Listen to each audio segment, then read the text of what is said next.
nós hoje dar continuidade ao nosso estudo em Marcos capítulo 13, e eu peço que você abra então sua Bíblia em Marcos capítulo 13, e a vinda do Senhor, a segunda vinda do Senhor, né? Ela é sempre um ponto intrigante, no mínimo intrigante, na Bíblia. Através desses relatos, nós temos pessoas que dataram a volta de Cristo em vários momentos da história humana, ou na história da igreja. Ultimamente nós temos uma datação de que 2012 Jesus Cristo ia voltar. Uma igreja na Colômbia, mas não voltou. Eles fizeram a conta novamente, né? O líder faleceu e a esposa agora assumiu o ministério e ela está refazendo as contas para ver quando é que Jesus vai voltar. Então você tem várias profecias sobre a volta de Cristo, ou quando Jesus vai voltar, quando que as coisas finais acontecerão. Interessante é que os movimentos messiânicos, assim chamados, eles sempre estão relacionados com muita dor, com muito tormento.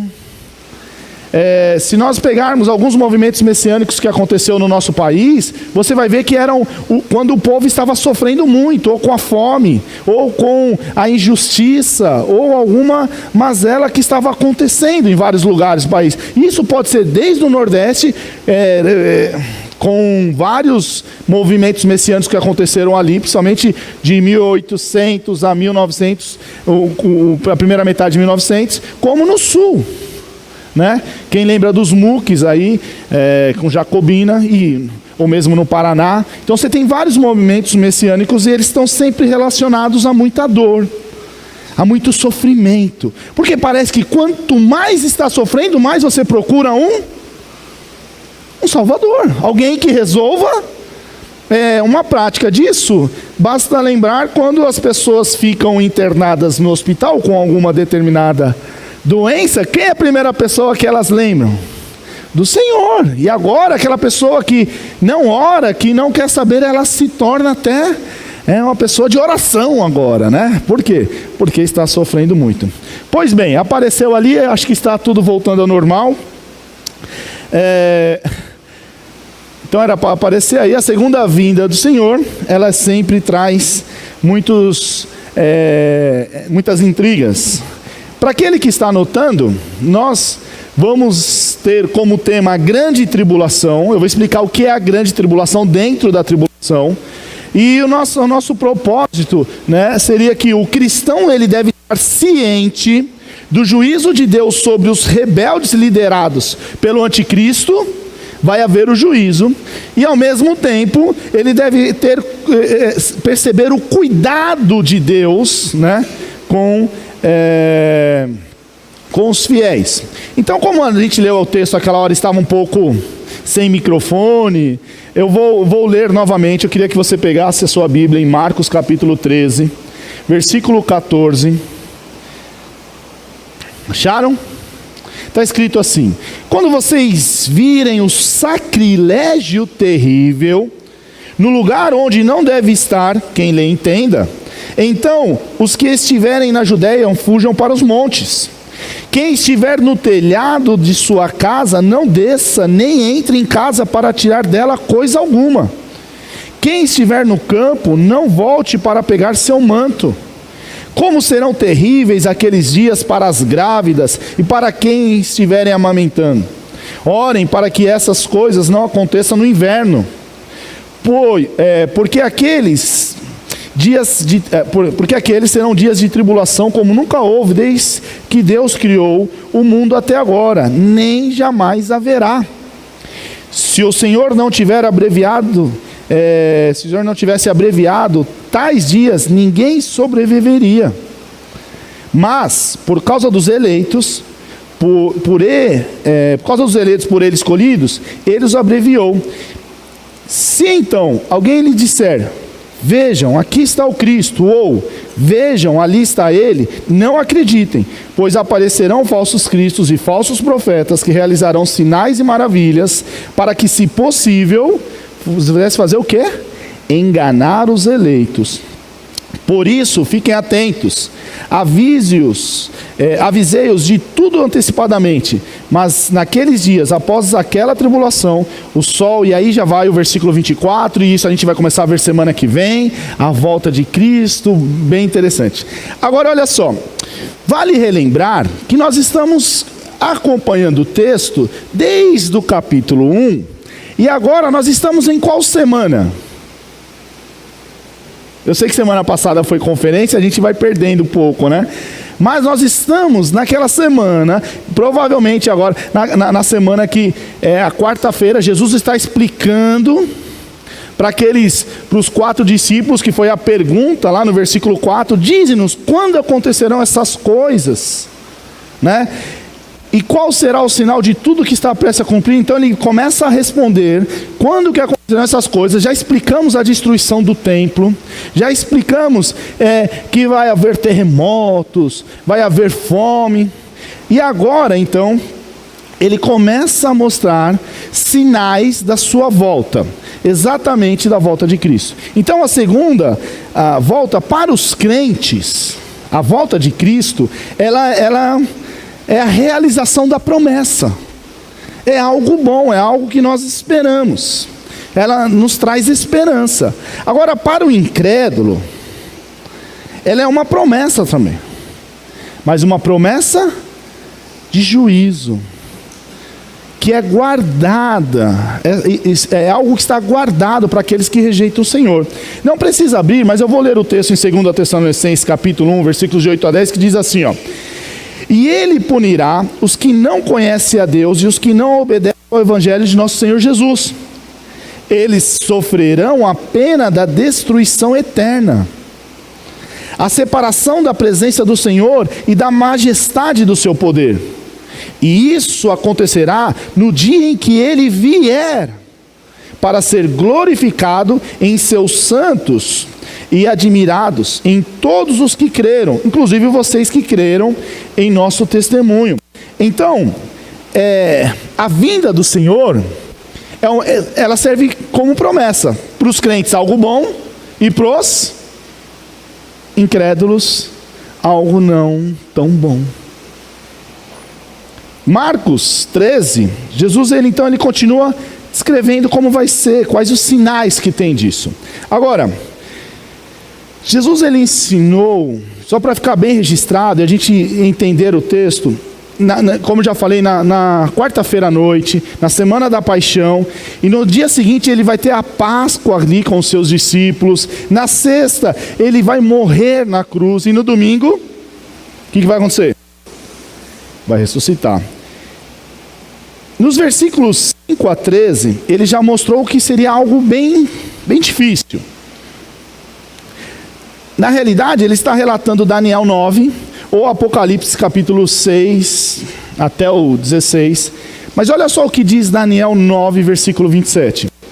Com muitos, ele fará uma aliança que durante uma semana, que durará uma semana. No meio da semana, ele dará fim ao sacrifício e à oferta. No meio da semana. Isso vai fazer sentido daqui a pouco. E numa ala do templo será colocado o sacrilégio terrível, até que chegue sobre ele o fim que lhe está decretado. Então é Daniel capítulo 9, versículo 27, se você depois quiser conferir. Então, a 70ª semana de Daniel está falando sobre a tribulação. E o que Jesus vai narrar, o que nós acabamos de ler aqui, está falando sobre essa semana. Que na realidade, essa semana tem quantos anos? 7 anos. Mas a revelação do anticristo tomando o lugar, fazendo o grande sacrilégio, isso acontece no meio da tribulação. Temos a tribulação e no meio, então começa-se a grande tribulação, onde vai intensificar a ira do Senhor, vai intensificar a perseguição contra os salvos e coisas que a gente vai narrar aqui. Agora, alguns estudiosos, eles dizem que isso aconteceu devido ao grande sacrilégio que aconteceu em 70.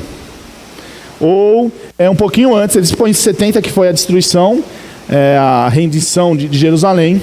Mas alguns falam que foi no tempo um pouco antes, quando Epifânio ele sacrificou uma porca ali no santuário, no templo do Senhor. Outros vão falar que em 70 Tito, ao entrar e invadir Jerusalém, ele vai colocar os estandartes de Roma e ele vai fazer sacrifícios ali. Eu vou defender a posição que, apesar disso, não se trata disso que o texto está falando. Daqui a pouco eu explico como. Mas o que nos sobra, então, já que vai acontecer algo na tribulação, e eu já adianto que nós não estaremos lá, então para que eu preciso saber disso? Se eu não vou estar lá. Já parou para pensar? Quais princípios eu tiro desse contexto, se Jesus está mostrando, falando para os seus discípulos, e os próprios discípulos deles também não estarão lá? Então eu quero mostrar 4 cuidados e aplicar esses 4 cuidados, tentando tirar princípios para nós hoje, já que não vamos passar pela tribulação. Tudo bem? Então vamos tentar fazer assim, ó. Era para aparecer aqui, ó.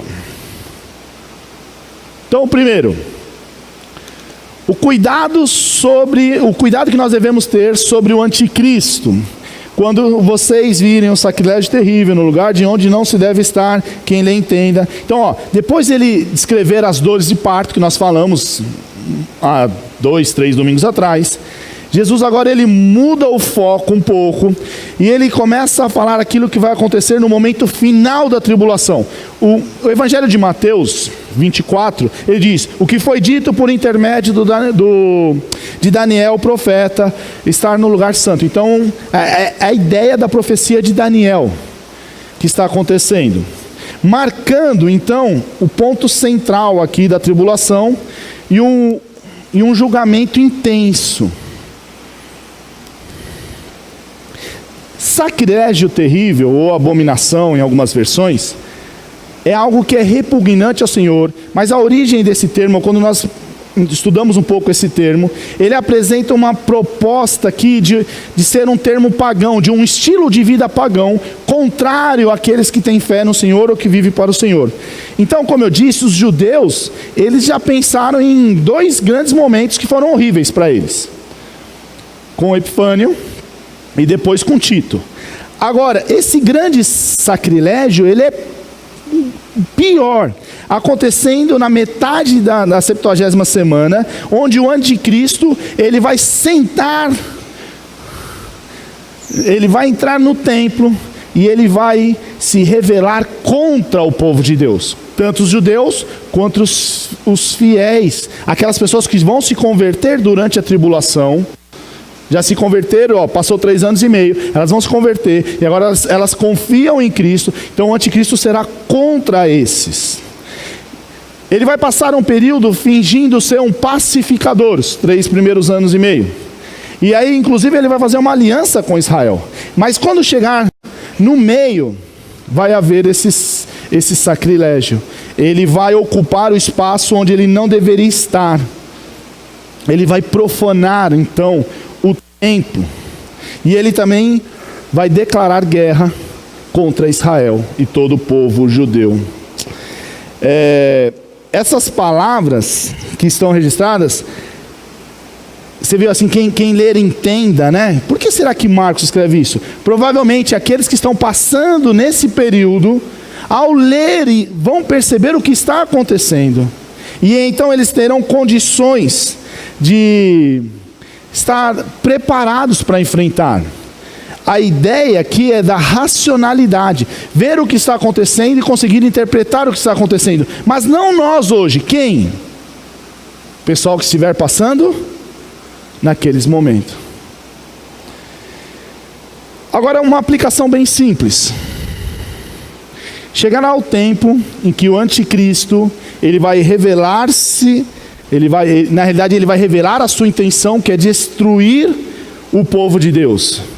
E o ato de profanar o templo será o sinal. Mas será que existe isso hoje? Será que o maligno, ele continua hoje agindo da mesma forma? O que vocês acham? Será que o príncipe desse século, tenta profanar o que é sagrado hoje? Tenta de alguma forma, a gente até escreveu a pastoral pela manhã, né, falando sobre o dia do Senhor, mas será que é um termo muito comum em ciência e religião, secularizar, trazer o desencantamento com o que é sagrado? Eu comecei a pensar em algumas formas. Por exemplo, a igreja é um lugar que deve ser considerado, note, todo espaço é do Senhor, mas quando nós falamos a ideia, estamos pensando em Deus, então falamos que isso é um espaço sagrado, já que promovemos o nosso culto ao Senhor e coisas assim. Então, será que a igreja homossexual seria o quê? Uma escola de samba gospel. A teologia da prosperidade. O dia do Senhor como comum. E o mais interessante, ser discípulo de Jesus como moda. Por exemplo, existe a moda das havaianas agora, né?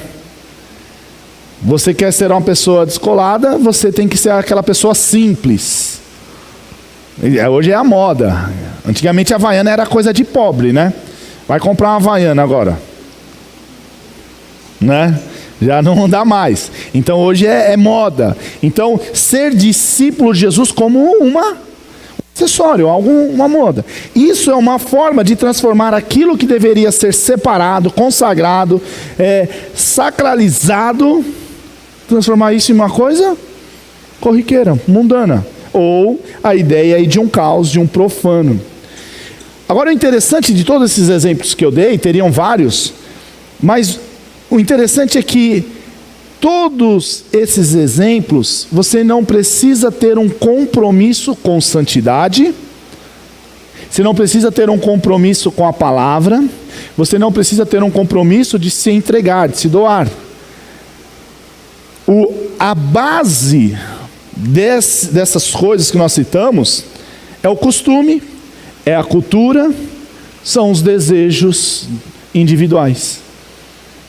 Isso é uma forma de, em vez de estar focado no Senhor, estar focado no homem. E aí precisamos fazer uma análise.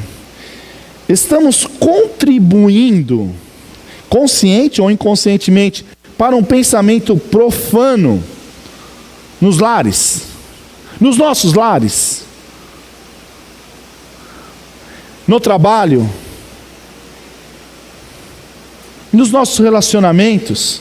Será que levamos as pessoas a olharem para o Senhor e ver a família como algo sagrado, ou estamos secularizando?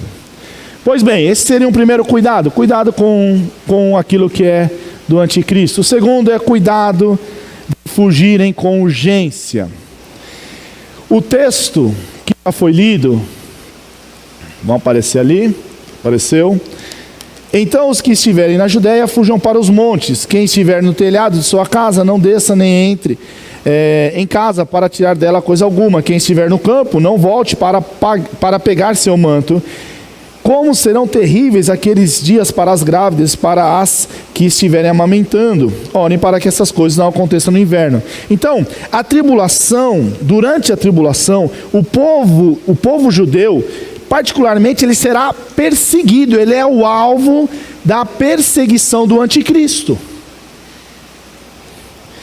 E a exortação, o ensino, o chamado, o apelo aqui é para que quando você perceber o sacrilégio, ou seja, o anticristo assumindo a posição ali, se rebelando contra o povo de Deus na metade da tribulação, o que você deve fazer em Jerusalém? Zacarias tem uma profecia de Zacarias que 2/3 de toda a Judéia será morta. Sobreviverá então 1/3. Então, o que Jesus está mostrando para aqueles seus discípulos, ensinando, quando aparecer isso, e quem lê entende, ele vai deixar registrado: fuja, corra.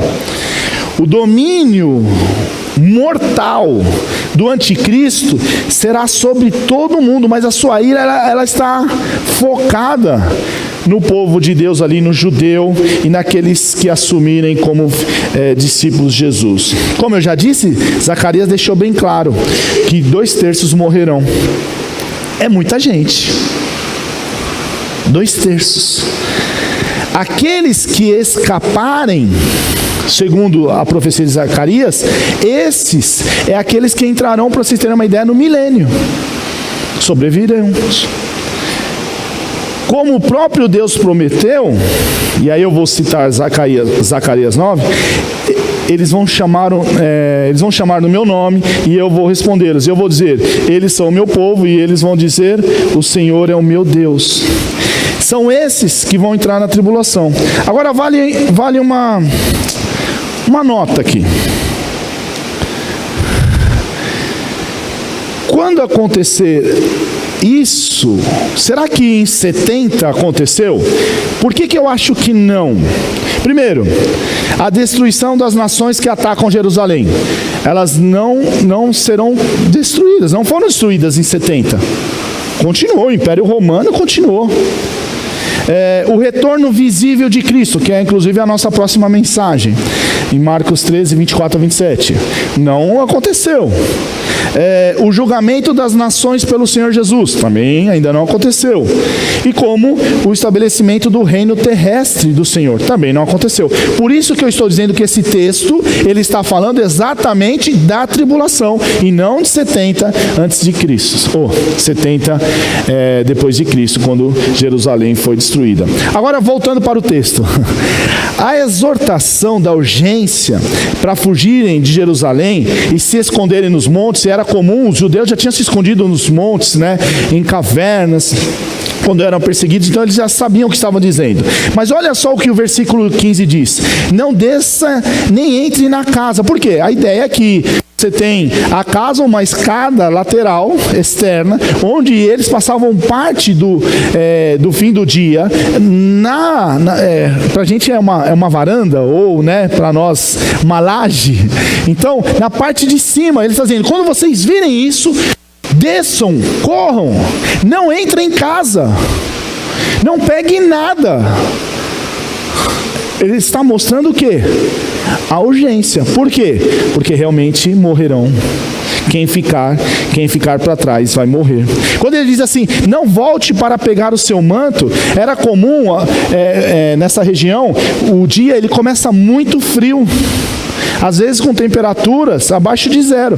E aí, conforme vai aparecendo o sol, chega a meio-dia, 1h da tarde, que você tem lá a temperatura acima de 40 às vezes. Então qual era o comum? Eles vinham trabalhando, iam tirando a roupa, e depois tirando o casaco, e depois eles voltavam e pegavam, porque novamente começava a esfriar. Ele está falando, quando você perceber isso, esqueça seu casaco, corra, fuja. Não se preocupe se você vai passar frio ou não, porque se você ficar, você vai morrer. No versículo 17, como serão terríveis para as grávidas. Por quê? Toda pessoa que tiver dificuldade para fugir, para se locomover, ela provavelmente vai ser capturada. Então é difícil para ela. Versículo 18, orem para que isso não aconteça no inverno. Então, qualquer impedimento, se está chovendo, ou se os rios estão cheios, no inverno acontece isso lá, torçam, olha só, torçam para que não aconteça, porque qualquer coisa que retardar a sua fuga é sinônimo de morte. E aí eu fiquei pensando, ainda bem que eu não vou estar lá. Gordinho. Mas me fez lembrar também a mulher de quem? Quase que eu falei o nome da pessoa. A mulher de quem? Que olhou para trás. Eu ia cantar a musiquinha, mas melhor não, né? Então a mulher de Ló, ela olha, mas qual que era a exortação para eles? Saíssem e não olhassem. E por quê? Não queria ver o show que ia acontecer. Não é isso. É que ela não poderia ficar presa a nada naquele mundo. Como será na tribulação? De repente, larga tudo, sai correndo. Daqui a pouco eu vou falar que a pessoa vai ter que literalmente tomar o partido, ou de Cristo, ou do anticristo, né? E isso não tem meias palavras. Deixar tudo para trás. Então, ali era uma decisão difícil. As pessoas na época da destruição, elas não podem estar presas a nada neste mundo. Simplesmente elas devem fugir. Por quê? Porque tudo vai ser destruído. Acredito que podemos tirar uma lição disso. Por exemplo, eu coloquei algumas, pensando. Devemos fugir daquilo que sabemos que vai ser destruído. Tudo que não é bom, tudo que o Senhor vai reprovar, tudo que... Devemos fugir dessas coisas. Não nos apeguemos nada nesse mundo. Porque esse mundo vai ser... E por último, eu coloquei como a principal, fiz uma marcação aqui. Corramos daquilo que vai ser destruído. Porque senão... Vamos junto, né? Devemos tomar esse cuidado. Qual o cuidado? Fugir é a urgência. Se nós formos aplicar isso agora, tentando de alguma forma aplicar para nós, devemos fugir de tudo que é mal. Tudo que não está ligado ao Senhor. O outro ponto... O cuidado de Deus para com os eleitos. Vai aparecer ali na sua tela. Apareceu. Os versículos 19 e 20. Agora olha só. Como foi mencionado acima, esse sacrilégio, essa abominação, ela vai marcar o meio da tribulação. No meio de 7 anos. Então tem mais 3 anos e meio.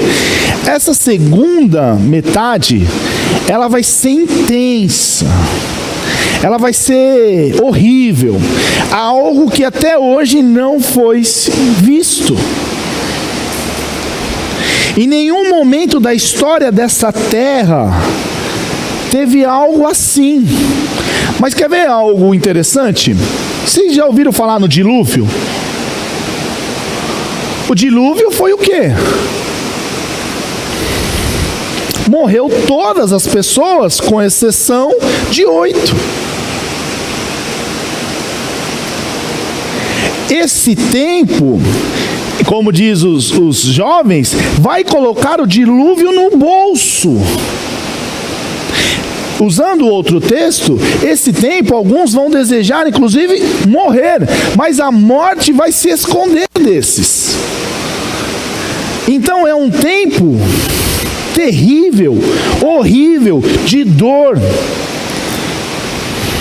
O julgamento de Deus sobre a terra, isso inclui a permissão da fúria do anticristo contra os judeus e os santos que se converterem nessa época. Inclui tudo isso. Ela fará que essa grande tribulação seja um momento ímpar, nunca visto. Na verdade, ela vai ser tão insuportável que o próprio Deus, ele deixa claro para a gente que ele vai interromper. Ele diz que ele vai abreviar. E a ideia, o termo abreviar aqui, quer dizer terminar repentinamente. Para. Chega um momento, corta, porque senão não ia sobreviver ninguém. Qual a diferença do dilúvio? Só para a gente entender, o dilúvio foi algo rápido. a tribulação vai ter muita e muita dor, angústia. Deus, então, Ele predeterminou por fim a essa devastação antes que toda a raça humana fosse destruída. É isso que o texto está mostrando.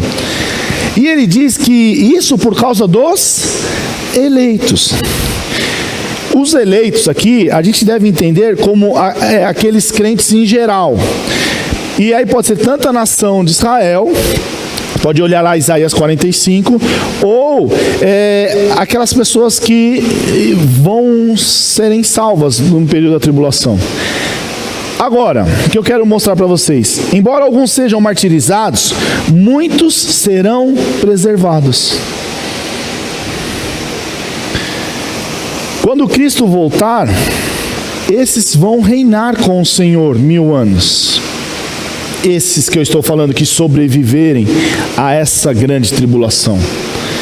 Daniel 12, versículos 11 e 12 diz assim: a partir do momento em que foi abolido o sacrifício diário, que era lá no templo, e foi colocado o sacrilégio terrível, haverá 1290 dias.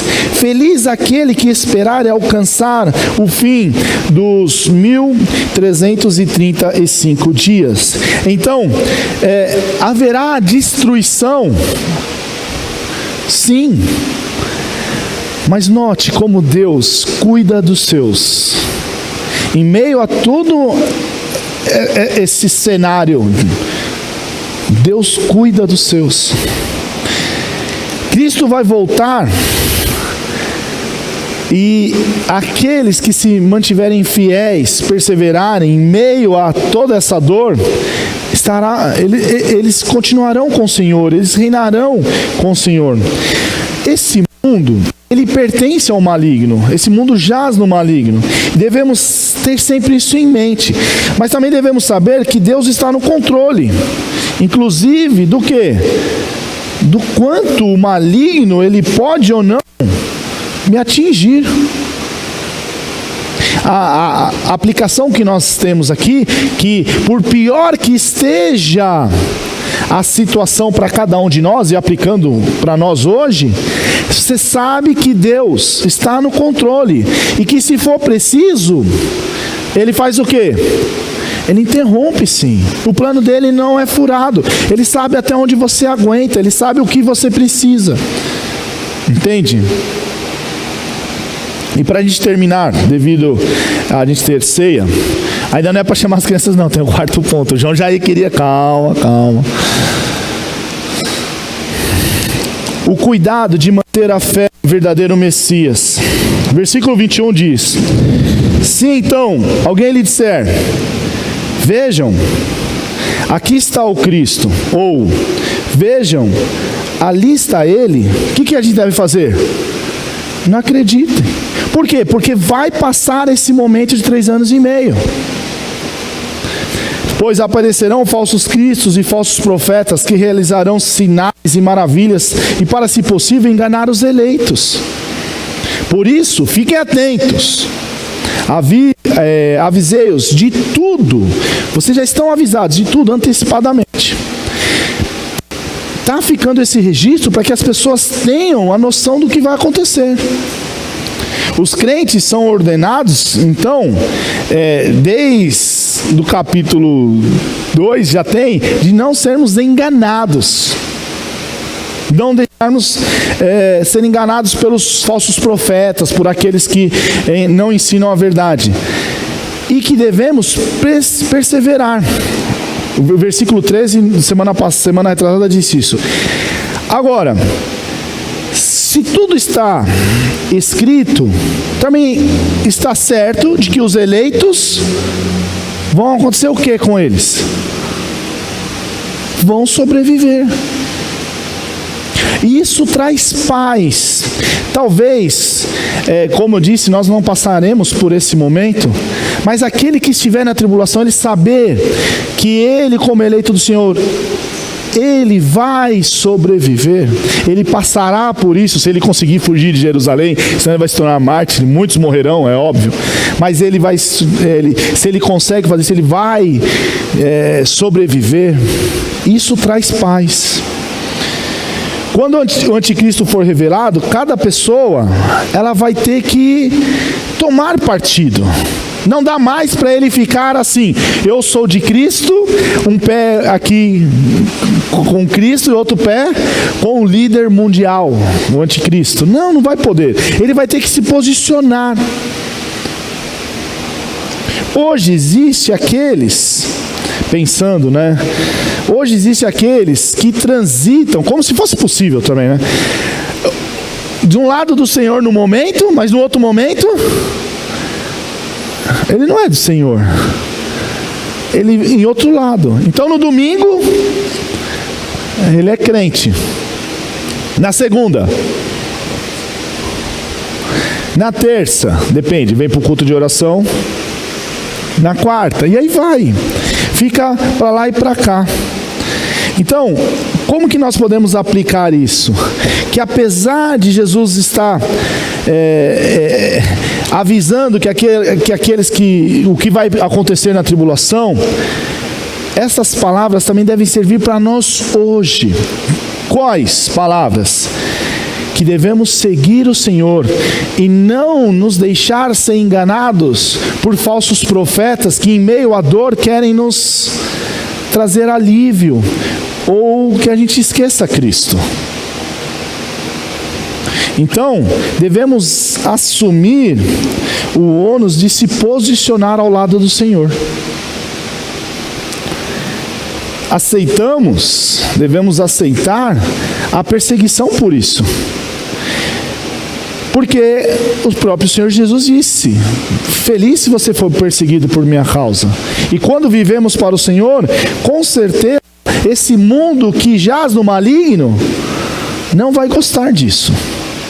Então, devemos confiar nas promessas do Senhor, confiar no verdadeiro Messias e ter a postura e enfrentar as perseguições que virão.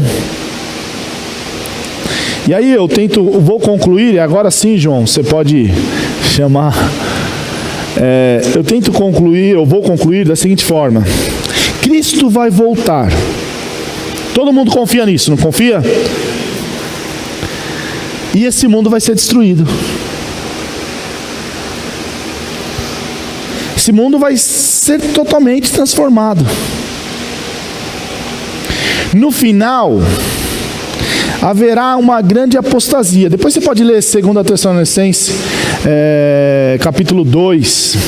Ali vai mostrar um pouco disso. Mas a apostasia, muitos cristãos abandonarão a fé. Deus, Ele é soberano sobre todas as coisas, inclusive sobre o mal. Olha quantas coisas nós vamos tirando desse texto que vai acontecer lá. A vinda de Cristo é certa. E a data? Desconhecida. Por que será? Por que Cristo já não deixou uma data, dia tal hora? Não é assim que funciona. Mas nós podemos perceber para onde o mundo está caminhando. Sempre houve momentos terríveis de sacrilégios, momentos profanos, como o pessoal. Mas eu acredito, isso é particular, eu acredito que estamos vivendo uma cultura do individualismo. Houve grandes apostasias, mas elas estavam voltadas para algum tipo de ideia, de pensamento envolvendo o grupo. Hoje, a ideia é o individualismo. Hoje a ideia é você ser aquilo que você deseja ser. E isso é um caminho sem volta. Então, na minha humilde opinião, Estamos caminhando para o fim. E precisamos perceber isso. Porque cada vez mais teremos cristãos apóstatas. Você fala assim, mas um cristão apóstolo não é aquele que nega, pronto. Só que hoje existe uma forma de você negar Cristo, de ir contra Cristo, fazendo ainda o papel de Cristo. Existe um pensamento que a gente chama de pluralismo religioso, onde você encontra Cristo em todas as religiões, no hindu.